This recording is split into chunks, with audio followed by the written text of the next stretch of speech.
You are listening to the Horse Radio Network, part of the Equine Network family. This is episode 260 of Horsemanship Radio, brought to you by HandsOnGloves, the all-in-one revolutionary bathing, grooming, and shedding gloves. Horsemanship Radio is a part of the family of the Horse Radio Network. On today's show, we're going to cover subjects from free choice feeding to equine assisted learning.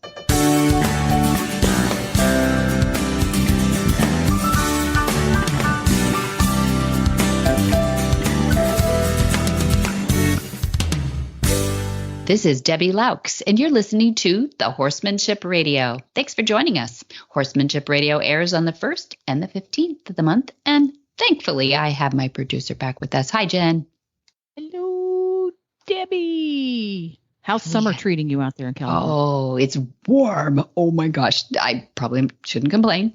We don't have humidity, but it's pretty warm. But it's nice because we had a really wet winter. So the pastures look great. The trees they were like, thank you, God, for sending all that rain. So, yeah, everything's going well. We got healthy horses, no summer sores. I'm knocking on wood over here. No summer sores yet. And not all those horsey issues. So you guys have summer sores in California, too? I didn't know that. Dude, isn't that rude? It's just awful. It is. It is rude. Now, has it been your experience with summer sores that if you have a horse that gets a summer sore, they're really prone to getting them again? Probably so. I mean, a lot of the horses that get them came in with them. I hate to say that. And we get rid of them really well. So we tend not to get them. You get like one in each barn maybe or something like that. And the pasture horses, we get a few. Actually, less in the pastures than we do in the stalls for some reason. I'm not sure why. But anyway, I don't know that it's a chronic thing, but it could be an immune system thing. And we do work on bolstering immune systems around here and getting healthier horses. So I think that has more to do with it. Interesting. Yeah, that is interesting. Mm-hmm. I know a friend of mine has a horse that every year it seems that horse gets at least and she seems to, her and her veterinarian seem to feel that if you have a horse that gets them, they're just always prone to getting them. I've been very lucky, knock on wood.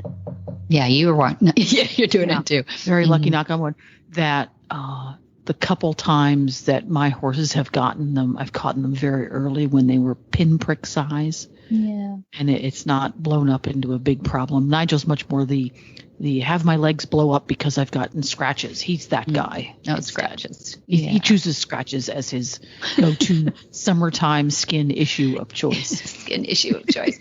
Yeah. Oh, those are terrible too. We haven't had scratches. I'm knocking on wood again here, but I know it's in the soil and it's fly-borne most of the time, and there isn't a lot you can do except make them comfortable.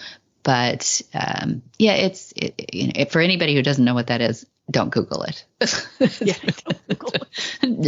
Well, it's just. I guess summer sores are caused by a flying insect that lays an egg where the skin has been broken, and then their body goes and it turns into an ugly mess. But they don't happen all over the country. They tend to happen in warmer climate areas. Sometime we'll have to have a vet on to talk about summer sores, what they really are, and what the latest research is and stuff like that. That would be an interesting conversation. That would. It's mostly what the. It's terrible. But yeah, the worst is when they get it in just some really uncomfortable place because, they can't see it. They don't look in mirrors. So you don't have to worry about it so much but I do feel bad for the flies, and we do get flies here. But we've been there at the farm are really, really all about taking advantages of the latest research, the latest in keeping the horse healthy physically and mentally at the farm by changing your horse care practices versus, we've done it that way for the past 32 generations. Doesn't sound like us, does it? No, so it's true. I was curious. I'm sure there are resources that you guys have out there that can speak to things like scratches and summer sores and how improving how our horse management practices are and updating them from what they were 50 years ago, like you guys are doing, can help to alleviate those kinds of problems. Absolutely. We like to be that progressive.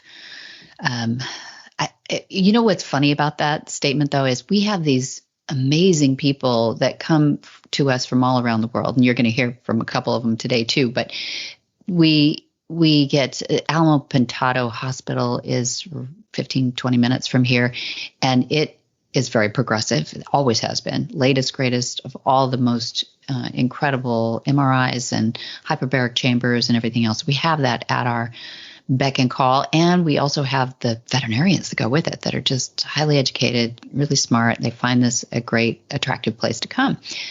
And it's funny how many times we get back to ancient, bee propolis products and vinegars and things like that too. So in some ways, we're very progressive with the machinery and the education.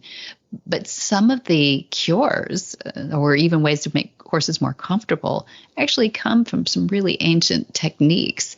So we incorporate some Chinese medicine and then, of course, the most progressive ways to try to mitigate any other issues that horses have. But it's kind of a funny world we live in. That is very interesting how you're combining the old and the new that way. That's neat.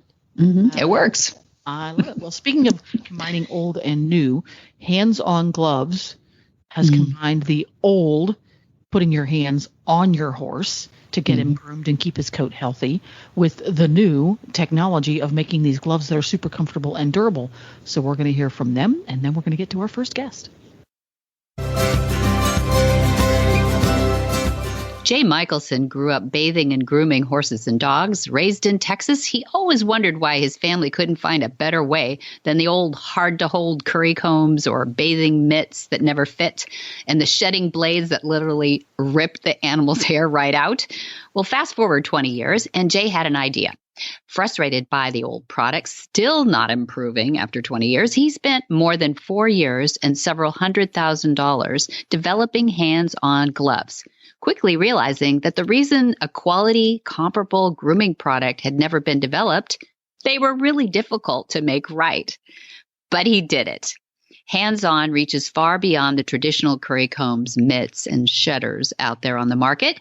Wet or dry, the delicate gloves won't slip or fall off, providing both the groomer and the animal with more thorough and enjoyable grooming and bathing experiences. Constructed from durable, hypoallergenic, surgical-grade material, these lightweight gloves come in 5 sizes with extremely soft nodules on the fingers and palms. Trust me, Hands-On gloves are the best of all the ways out there to groom your horses, dogs, and cats. Put them on your gift list, too.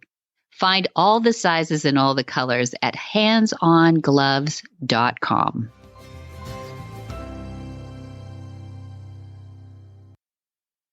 From Singapore, we have a growing curiosity for the concepts of gentle and effective horse training. Cynthia Chiang sought out an education to train her horses for her avocation, which is equine therapy. Well, welcome, Cynthia. I'm so glad that you came halfway around the world. Literally, I think you were on a plane for about 24 hours or something to come join us. Is that right? Yes, Debbie. Thanks for inviting me for the interview. Oh, you know what? It is my pleasure and honor to have you here. It's one of our goals in life, really, since 1989, since the Queen asked Dad to go forth and share these concepts. It's our honor and privilege to get people that have not had that much access to Monty and his concepts that the Queen wanted him to share to take back to their part of the world. Dad's been to 41 countries now, but he's not been to Singapore. So that's an important area, I think, for horses over there. And that's what I wanted to talk about today is the value of the flight animal, but also to share a little bit about the Monty Special Training, which is the reason you were really here. It wasn't just my cool invitation to the podcast. It was more that you made the commitment to come over here and learn about the concepts. Had you read any of the books, seen any of the videos? What did you know before coming here? So I've heard my colleagues talk about Monty. They were saying about, Monty Roberts did this, did that. And my manager lent me a book. I think it was a Horse Whisperer, isn't it? Well, there is a novel called Horse Whisperer, yes. But Dad's autobiography is called The Man Who Listens to Horses. So I don't know which one. The Man is Who that Listens it? to Horses, okay. Yes. So I read it And every time I'm reading it, my mind flies all the way to California. And it really got me very curious how this whole concept of non-violence training, and how do we get the horses to trust us? How do we become one with the horse, So this was what brought me here. Yeah. Yeah. So did you feel like when you had access to horses there that you had a connection with horses? Some of it, some of them don't. So, sometimes I would approach the horses and they just look at me like, not interested. But some of them do. So I wanted to know what I can do to help them more. Not just the people, because my profession, I'm a program instructor for Equine Assisted Learning. We help the people, but I'm also interested to help the horses. Some of these horses have a little bit of trauma. Some of them are a little bit, a little bit disconnected, a little bit sad looking sometimes. So I want to know, okay, what are the things that we can do to make them better, to make them happier? Yeah. So I want to come here and learn a little bit about reading their body language, reading about what I can do so that I can communicate better with them. Yeah. Did you learn a little bit about communication with your body? Oh, yes. So it seems that they are watching everything that we do. Some of them will react more, some of them will react less, depending on their personality and age. So I realized that I have to be very conscious of how I move, and so that the horses don't get confused. Perhaps I used to move in such a way that the horses get confused and they don't move. Yeah, so this is one of the few things that I came here to find out. I saw a video that you played for Monty so that you could ask questions, which I think is brilliant when people bring a little bit of video with your specific question and issue, maybe not an issue, but maybe a question. But you brought one of a person going into the stall with Galaxy, the horse's name, and he really showed his butt the whole time. Tell me what you learned showing the video and then asking Monty the questions. So what I learned is that Galaxy learned that behavior from the many people that he interacted with. And perhaps what did he do? He would swing his bum towards the person who tries to halter him, and he would keep doing it until he feels like, okay, maybe it's time I give up. And then, he would turn his head a little bit around. So it's pretty dangerous. It was. He was trying to kick a little bit too, Correct. yeah? So depending on the relationship he has with whoever's trying to catch, he will have a different trick up his sleeve. So it seems like perhaps, I learned from Monty and Manjeev, one of his trainers, the right technique to approach and how we should communicate with Galaxy, how we should tell Galaxy that this is not what I want. Perhaps this is what we can do together, so that I get Galaxy's cooperation without the fear of, the fear of being punished for the things that we ourselves, we made the horse this way. We shouldn't punish him for what he's giving us, because that's what we did. Yeah. That's a really great point. A lot of things that horsemen do with horses, they feel as if the horse is being nefarious, or, the old, oh, he's being a jerk. Nobody's ever heard that before. Yes, they have. Horses get called names quite a bit for things that really, for example, spooking. Oh, he was so bad on the trail today. He spooked 3 times. But why did they spook?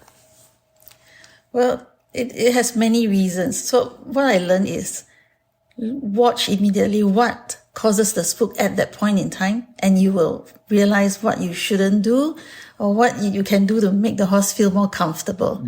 So this is one of the few things that I learned, is not just reading the body language per se like a storybook, but it is to understand the situation at a point in time, so that we know how each horse is talking to us based on their personality, based on the situation that we're in, based on the way we handle them. Yeah. Yeah, fantastic. You're a great student, Cynthia. I appreciate, that you've absorbed so much.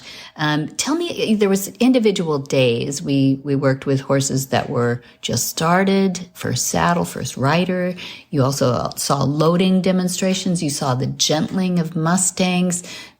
And you saw demonstrations of reining horses, worked in, the working cow horse kind of routines and things too. No cattle this week, but tell me some highlights for you on some of that and what you learned. I think I'm quite impressed with the tarp, the plastic sheet that they use so that they desensitize the horse. I think that for many horses, especially if they go out on trail rides, so many things frighten them.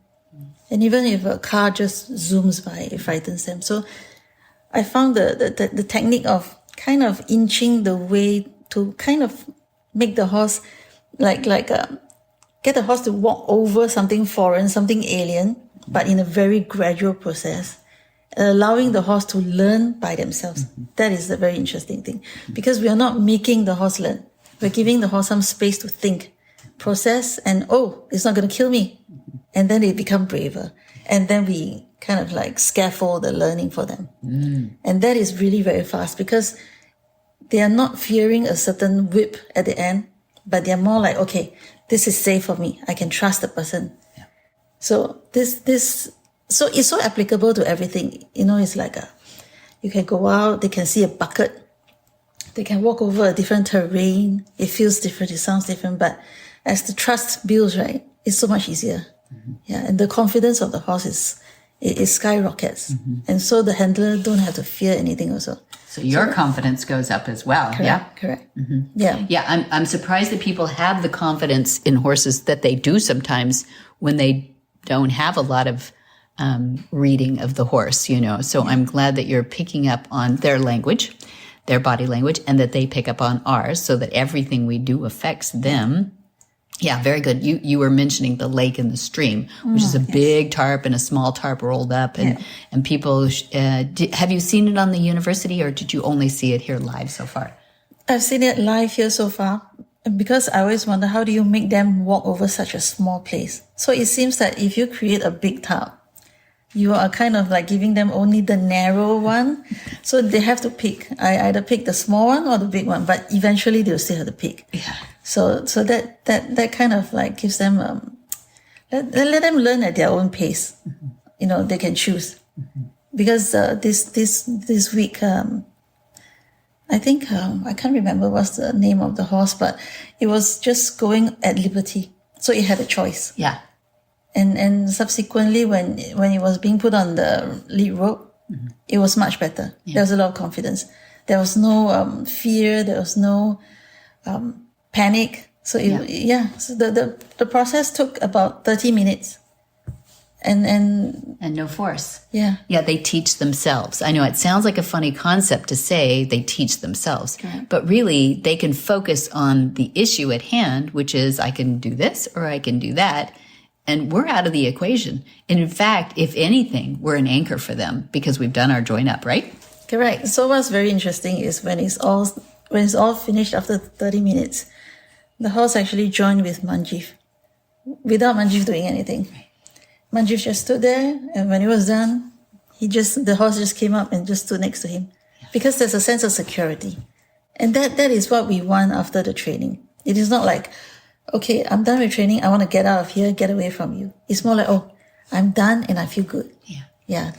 So I think that makes training for the next day and the day after much easier, and the learning is much faster. Much faster. Yeah, and that's the secret sauce, really. A lot of people say, what's the magic of understanding their language? And that's it. It's allowing them to think about it overnight, not forced, not intimidated, overcoming their fears. And you can see them relax a little bit. Can't you see, like, I conquered my demons. I can do this. There's less panic in the eyes. There's less bunny hops. Yes. So it became incrementally like one hoof, two hoofs, and ended up with the whole horse on the top. Yeah. And you realize that, it's not going to kill me. It didn't hurt. Yeah. No pain. I wasn't whipped behind or anything. Good. So how do you So you kick this back. Your industry is equine assisted learning. How are you going to help people with some of these things that you've learned, besides having happier, nicer horses? I think that we can, first of all, I think we do have horses that are a little bit sensitive here, a little bit sensitive there. And sometimes it can be a little bit dangerous when they are interacting with people, especially if they feel like there's too much pressure around them. Because sometimes we have activities where it's at liberty and the clients are crowding around. So we want the clients to learn something without fearing that the horse is going to panic. So I think that part of the knowledge that I bring back is kind of to help the horse, but it's also to teach the people to be aware of what you're doing at the moment. Mm-hmm. Perhaps if we have not completed training the horse, but we can always still, in the meantime, train the clients to say, okay, look, why do you think the horse did that? What were you doing at a point in time? Mm-hmm. So perhaps this will increase their self-awareness, mm-hmm. social awareness, mm-hmm. Allow them to figure out what they can do better the next time mm-hmm. by themselves, find a solution for themselves, as opposed to somebody telling you, oh, you should do A, B, C, D, E. Mm-hmm. Rather, you ask them, what do you want to do next time to make it better? Mm-hmm. Yeah. So it's the same concept as teaching the horse. You let the horse learn, we let the people learn. Mm-hmm. Something like, yeah. Yeah, I hear you. That's perfect, the way you've said it. It's as if you give them the tools, and once they understand how to use the tools, then they can intuit what they need on the day. Correct. So we want them to learn, first of all, is to find your own solution, so that in the event that when the sessions that they have with us is over, they face a different situation, but they learn to kind of think through the process and find their own solutions for other things. So there's a certain independence without the reliance on other people feeding the answers to them. Yeah. And more often than not, these answers are not suitable because it doesn't come from within. Mm. It doesn't solve a lot of problems. Mm. In fact, it can cause more confusion. Mm. Yeah. Tell us about diaphragmatic breathing. We heard a lot about that this week. Okay, diaphragmatic breathing. That's good. Yeah, that's it. It's tough. It's about being conscious of your breathing, and I believe it's coming from the below, below, somewhere around the belly button there. Yes, yeah. It is a very interesting. It is a very interesting technique because we did it at a gentling pen, I believe, with the Mustangs. Mm-hmm. And just the change of the breath, the rate of breathing fast, and you send them off. Mm-hmm. They're just off and the dust is flying in the pen and it's complete chaos. But the moment the breathing is controlled, there's conscious effort to bring the breathing down. The horses can sense it mm-hmm. and they just slow down. Mm-hmm. So I think that is very helpful for people who have anxiety issues, who have, anger issues. Mm-hmm. Yeah. A lot of all these negative emotions can actually be controlled, brought back down, with diaphragmatic breathing. Mm-hmm. So if, let's say, I were to bring this concept back, probably, I'll get the clients to interact with more sensitive horses that can show that this is what the effects it is around the people. Mm-hmm. Because it is not just the way that you breathe and then eventually how you feel don't just affect the horses, they affect people around you. Mm-hmm. So if they can relate from the horses and then to people, it might make their lives a little bit better. Mm-hmm. Yeah. Mm-hmm. No doubt it will. So I think one of the things that I saw in you is being a good student. You got out here early before the class started, and you probably didn't leave early. I think you were around till the end of every day, and you helped with errands and feeding and mucking, and I think you raked leaves. You did everything. Do you enjoy being around the barn? Is it therapeutic for you? Yes, it is. Partly, I'm very curious about what's the American way of doing, stable care. This is my first time in my life I'm in a farm, so I'm interested in everything that goes on. Even the raking of the leaves, like how you guys rake the leaves. And one of the tools are fascinating. I have never seen tools like that back home. So you've got those, pitchfork that can mark a whole load of poop at one go. And that's fascinating. But it's also very therapeutic. Even pulling out the weeds, it has a certain, there's a certain rhythm and quietness to it. Yeah. Beautiful. Yeah. It's beautiful. And the top pole was probably new to you. Let's go back to Galaxy, who's in the stall going like, no, I'm not ready for you to come and grab my head out of the feed bag or whatever. And I'm going to turn my butt to you. And I might even give you a little load up and kick bit too. What did Monty suggest that you do for that? Well, that one didn't really have much to do with the top pole, but it is more of the pressure and release. Yes. So if I were to go in there and if he hasn't turned his butt yet, but he looks like he's about to, I'll make some noise, maybe with a plastic bag or something to catch his attention. Okay. So when he turns his head, that's something that we want. We will step back.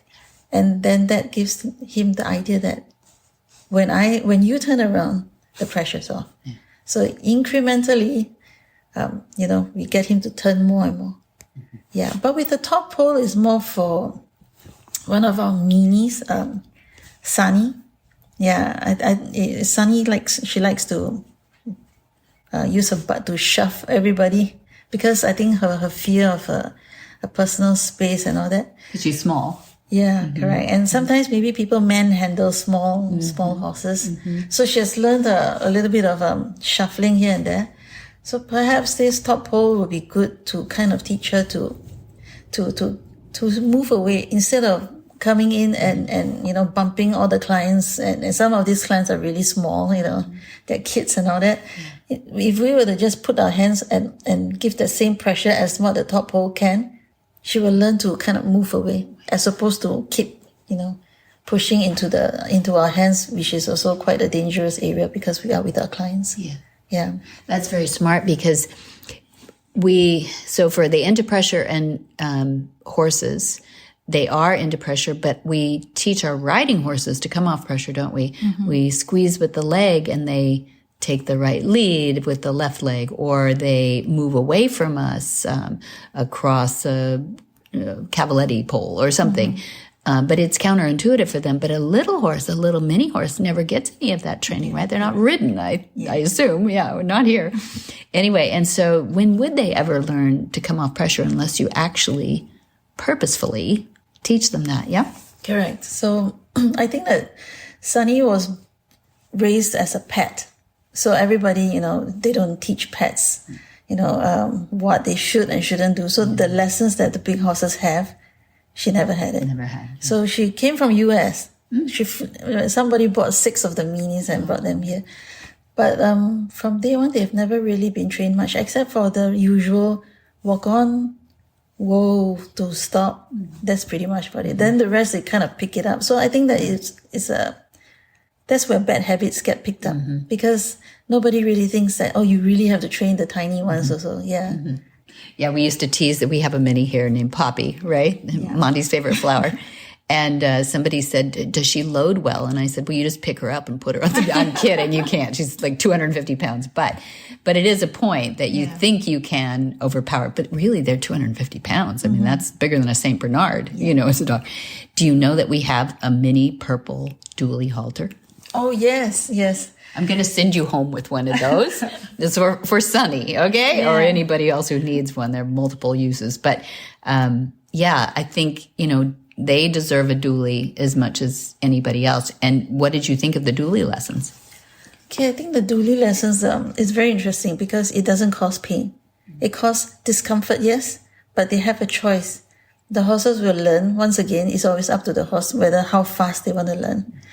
It's the thought process of, okay, if I want the discomfort to go away, what should I do? Maybe initially they will investigate. Is it a left turn, a right turn? But when they eventually get it, the whole communication becomes much easier. And it's also much safer.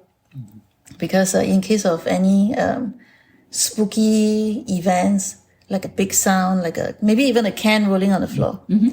And if they feel the pressure, they know that, oh yeah, the training, I remember the training. So I should move in this direction, which is safe for the trainer also.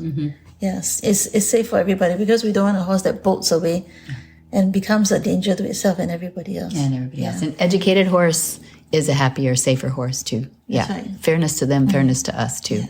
Well, it's been wonderful having you here.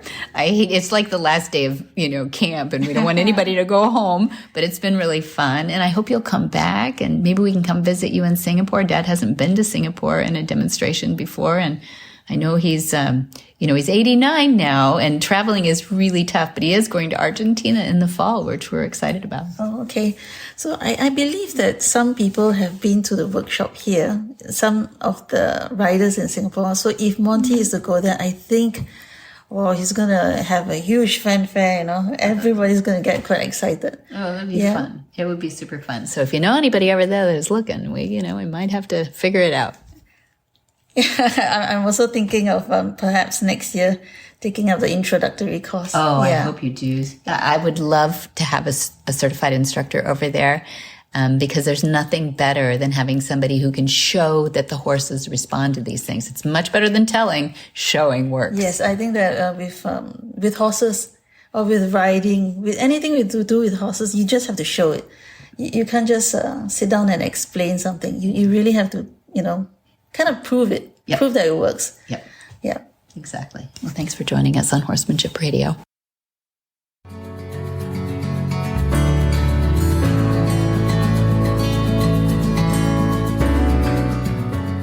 Monty likes to say that the concepts inherent in the language equus are based upon always giving the horse the power of choice. This is why he created his online university. So rehabbing and rehoming racehorses. You want to save them all. We get it. You will love this series with Monty and Jamie Jennings, host of Horses in the Morning and a certified Monty Roberts instructor out of Oklahoma. They work together on retraining ex-racehorses or off-the-track thoroughbreds for new purposeful careers. See this series at montyrobertsuniversity.com.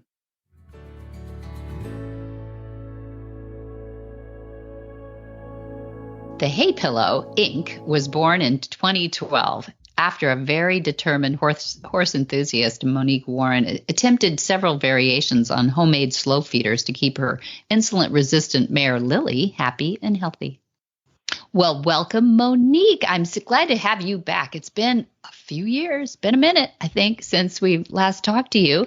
And I'm so proud of you, how your Hay Pillow company has come along and how you've really revolutionized so much. How are you? I'm doing fabulous. Thank you for the opportunity, Debbie.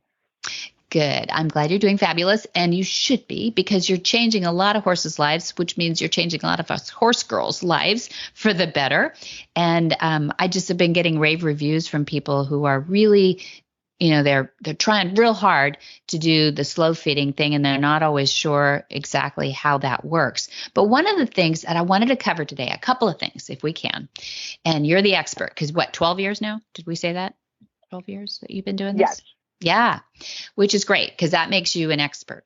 That's at least 10,000 hours, I think, at this point. So I'm glad to have you on because I love learning more. And you do a great blog. So if people go to haypillow.com, they can get on that blog too, and they'll hear some of the stuff we'll talk about today. But I wanted to delve a little deeper.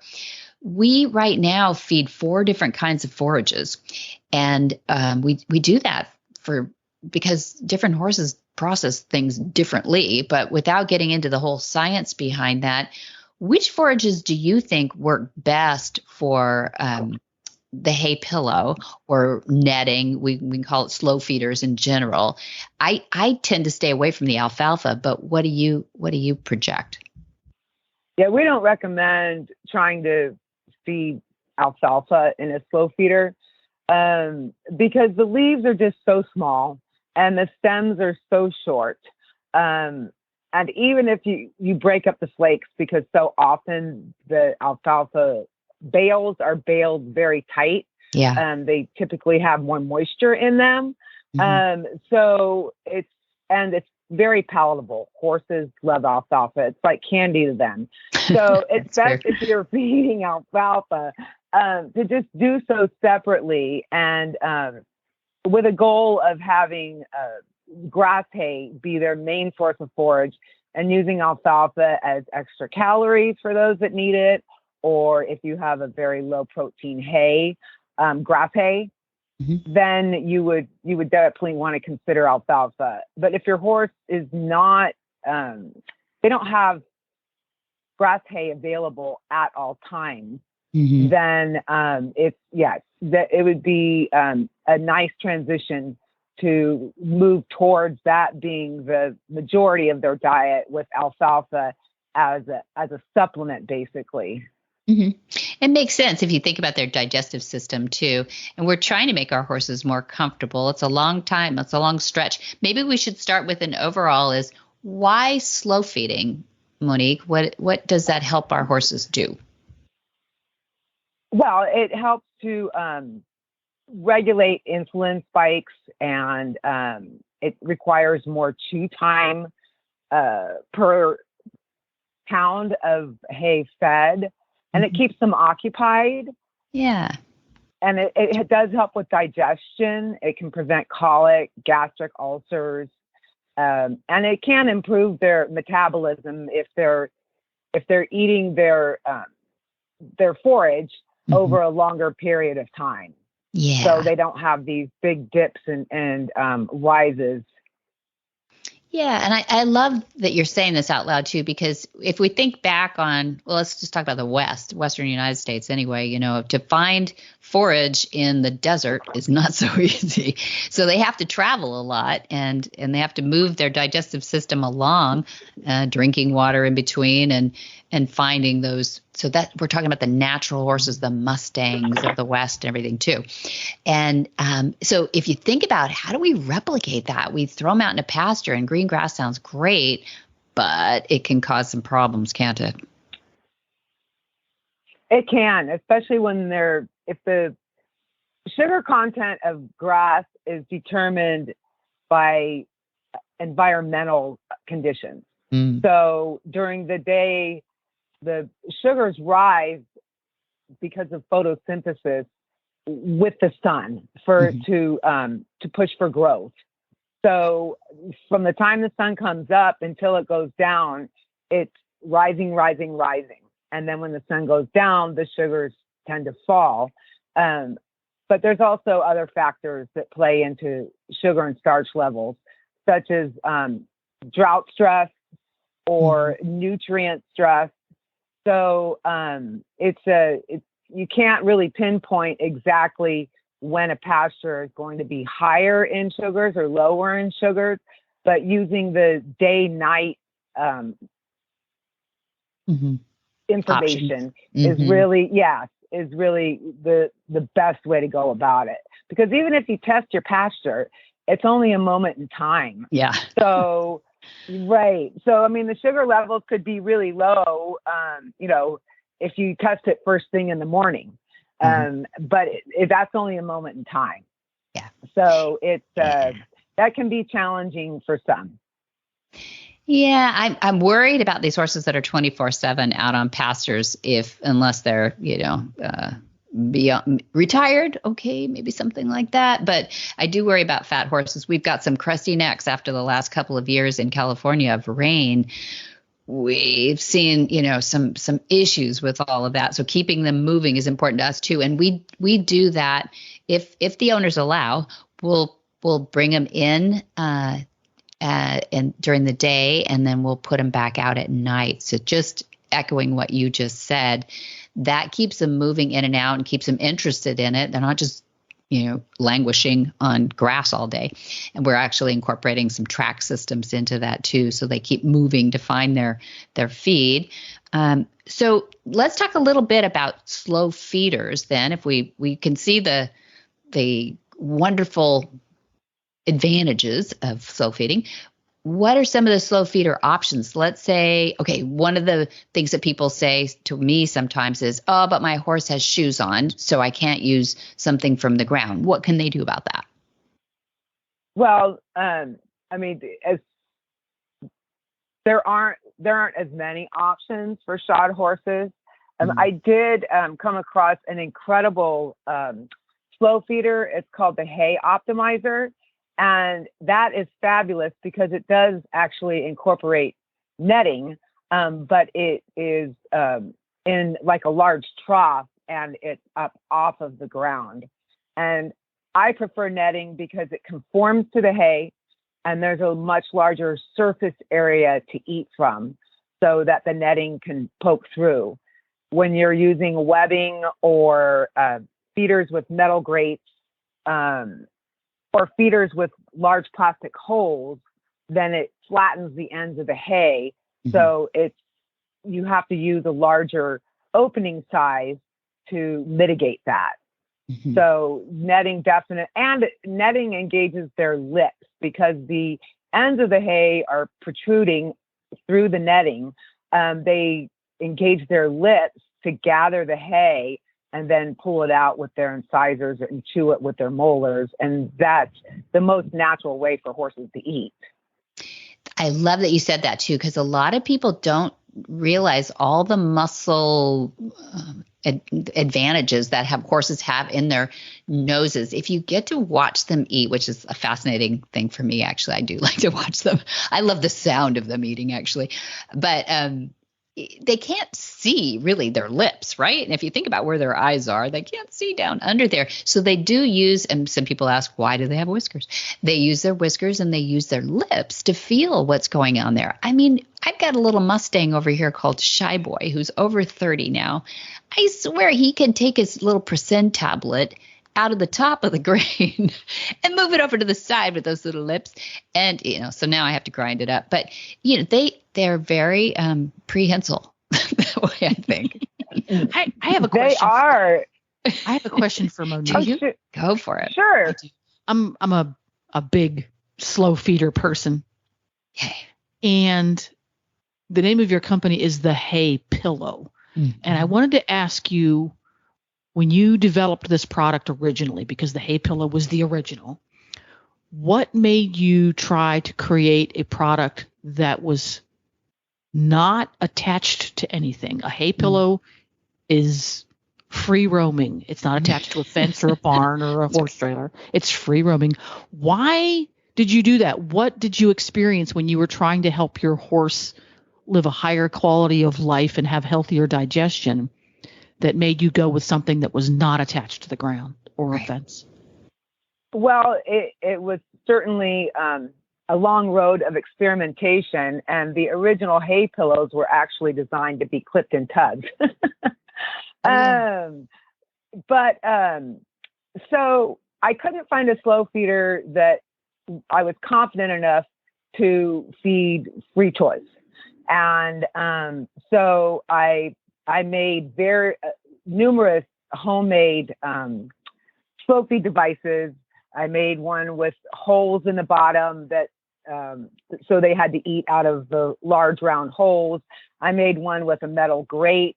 And then I took some netting and I actually attached it to the top of a tub and then put a big hole in the bottom of that tub so that I could put hay in it, and then put a tub that was exactly the same size, like a round, large black rubber tub, so I could load it, and so they could eat from the netting with their heads down. And that worked out really well, and I was shocked. So as it progressed, though, I really wanted to have something that wasn't as big and heavy as that. And I wanted my horses to be able to eat outdoors in numerous locations. So I started with some very rudimentary prototypes of the hay pillow clipped in tubs. And I actually gave a couple of my prototypes to a friend, and they just threw them on the ground. And I thought, it didn't even occur to me to do that. And it was working really well for her. So I thought, well, I'm not going to clip mine in tubs anymore. I'm just going to attach them to the ground.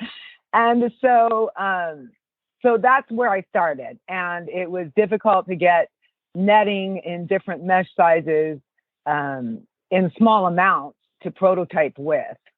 So, but I was determined, and I did that, and eventually got the design down, and then just started using my hay pillows. And then I just thought, wow, these are fabulous. I think people would really like these.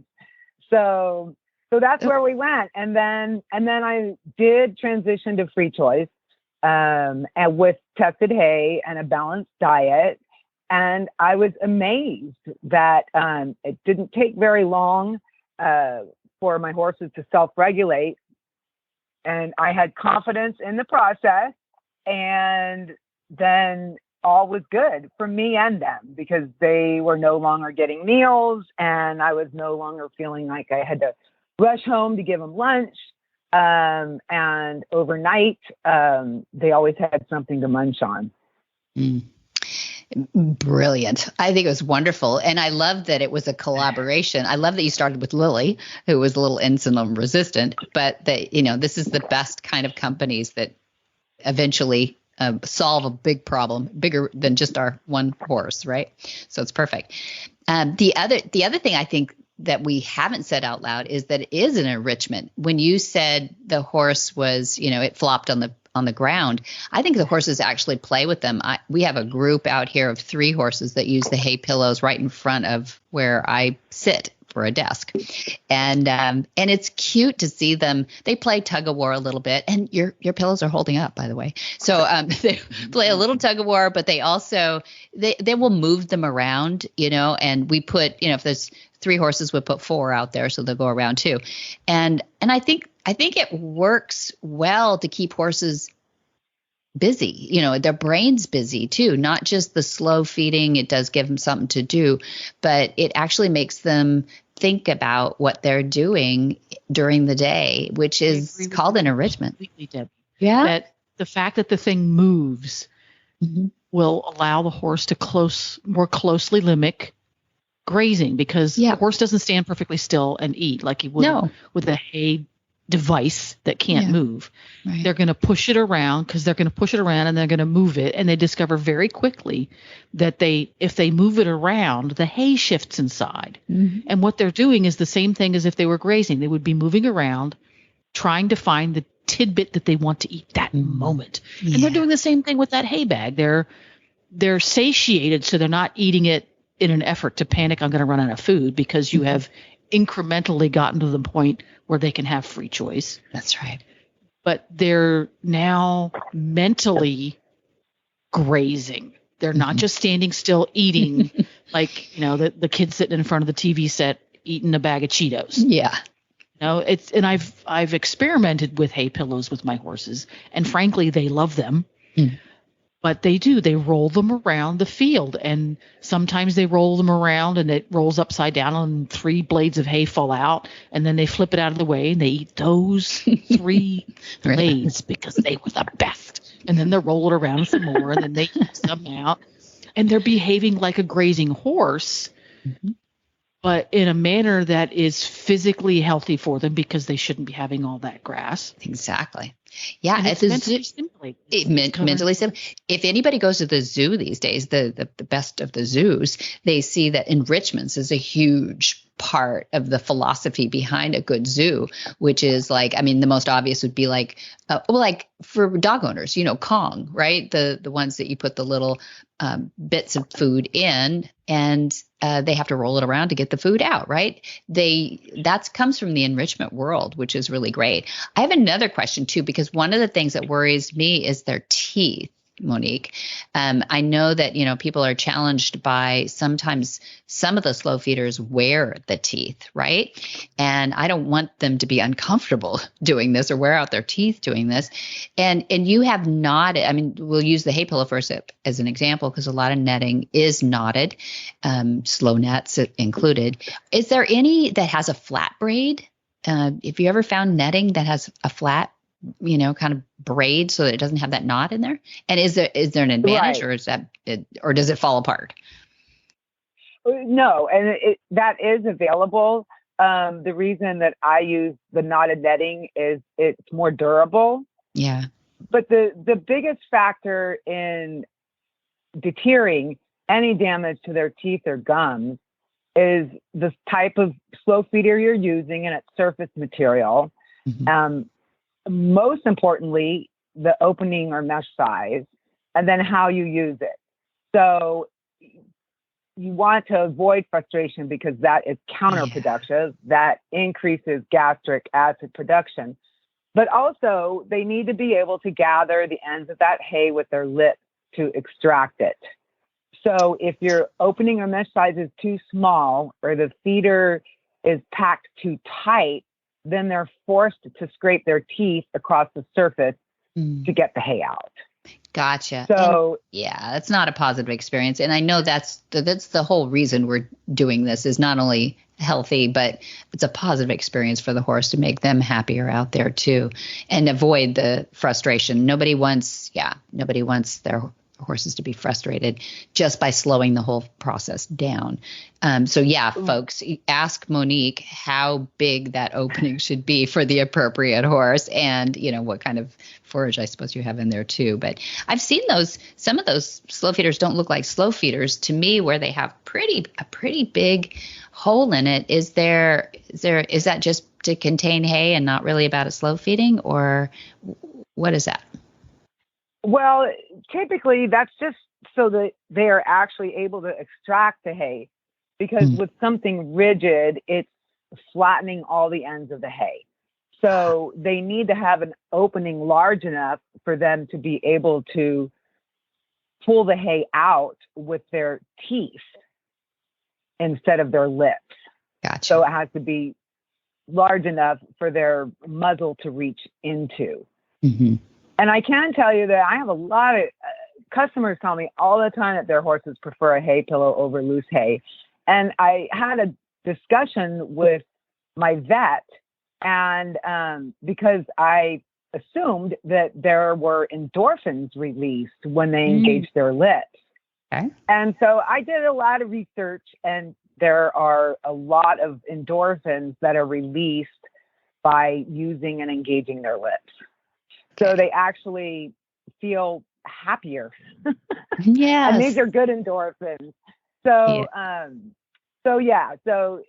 engaging their natural instinct certainly is enriching in and of itself. Mm-hmm. Yeah, that's wonderful. You are doing wonderful stuff for a bunch of wonderful horses, and I'm so glad. And we've got to spread the word that there is a solution out there, and that more than one for sure. I know Jen actually makes some homemade netting ones. I think, didn't you do that with duct tape or something, Jen? I don't know. You're so clever. You're a DIYer.